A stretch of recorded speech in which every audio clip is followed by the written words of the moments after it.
Let me show you my countryside through these old headlights. We can take this road as far as you want to go. I'll show you how a country mile can take us all night. Feeling higher than a bull's tail up an old dirt road. I ain't gonna run or hide. We can let the fire burn wild. That's just my countryside. Hey guys, what's up? Welcome back to the channel. I am here out in our pasture flock. That's the Chickshaw 2.0. That is from Justin Rhodes. That is definitely one of two main coops that we have here on our farmstead.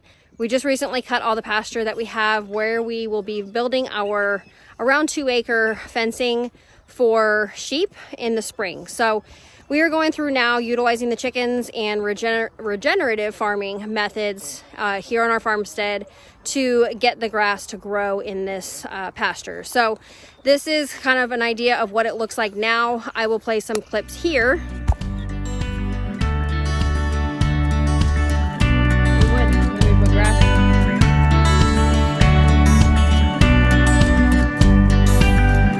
Gives you an idea of what things looked like before when we purchased the property, and then what it looked like last year. And we will go ahead and I'll turn this around and show you what it looks like, what we've got going on, and then show you what it looks like from where we just moved them and what it looks like now that the grass has had some time to rest and regrow. So here is what it looks like now. We have a lot of this deer tongue out here and just some like weeds and some brambles going on. Not much as far as like grass growth at all. And so what we've been doing is, you can see the chickens there. They're super excited to have this down. And what we've been doing is we take 2 bales of hay. This is a 25, I want to say this is actually 2 nettings. So this is about what do you want to say, 200-foot nettings. So we take 2 bales of hay, we will spread it around down here on the ground, and it actually does 2 things. So it acts as a mulch for the soil and keeps in moisture, and then with the chickens' fertilizer that they drop, that helps to fertilize it, and then it also gives them an activity while they're out here for, you know, bugs to hide in underneath of it, and they scratch and dig and do all of that. So, okay, so Noah's gonna go ahead and clip off the strings on that hay, and we're gonna get it spread out. We're going under. We're going under.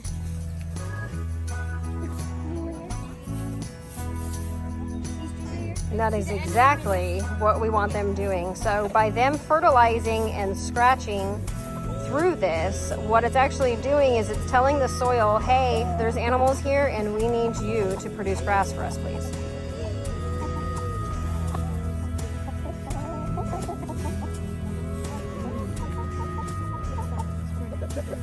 Big Mom, she went in between. They're so happy, Mom. They are. So what I'll do is I'll take you around here. This is where we just moved them yesterday, and that's why we're putting the hay down there.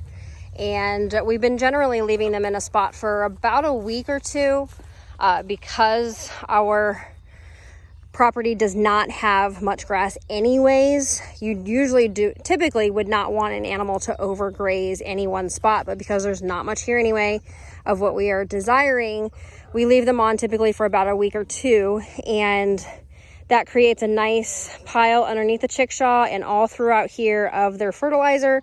And what we'll do is we'll go ahead and rake out that pile and kind of spread it around. And so this is what it looks like after they're done with it. There is not much here at all. There is some weeds here. You can see the dog fennel starting to pop up a little bit, but not much. It's pretty barren. They really kind of strip it down to absolutely nothing. And then now I'll take you over to where they were before that spot and the time before that. So here is where they were before we moved them over to those other areas. You can see here that there is definitely grass that's popping up through here. There still is some areas that don't have much on it yet, but if you get closer, you can see that the grass is definitely coming. There is way less weed pressure and way more of what we're wanting, which is that grass. So as I span here and go over to where they have been, you can see the difference there. And then again, what we had over there, which was just a bunch of weeds and brambles and that deer tongue grass. So I hope that gives you an idea of what regenerative. So anyway, I hope that that's helpful to you guys, give you a little bit of an idea of what it's like to use more regenerative farming methods. Obviously, I am not the end all be all with this. We are learning, and I'm just sharing with you what we have learned along the way and some of our progress that we've made. It's obviously going to take time. We could get truckloads and truckloads of synthetic fertilizers out here.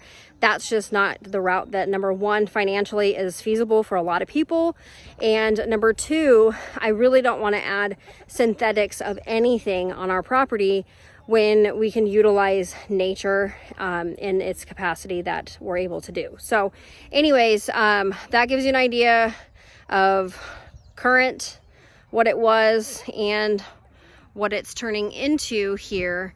But yeah, click the like button. Please consider subscribing if this is helpful to you.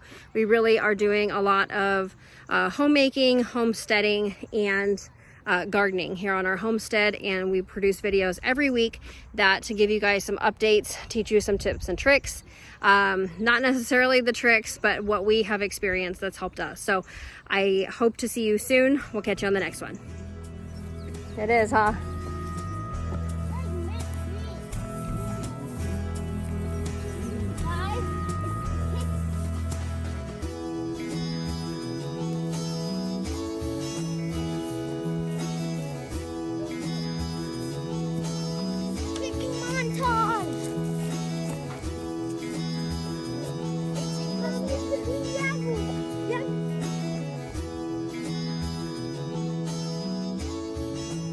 Good job. She's like, thank you, kid. Oh God.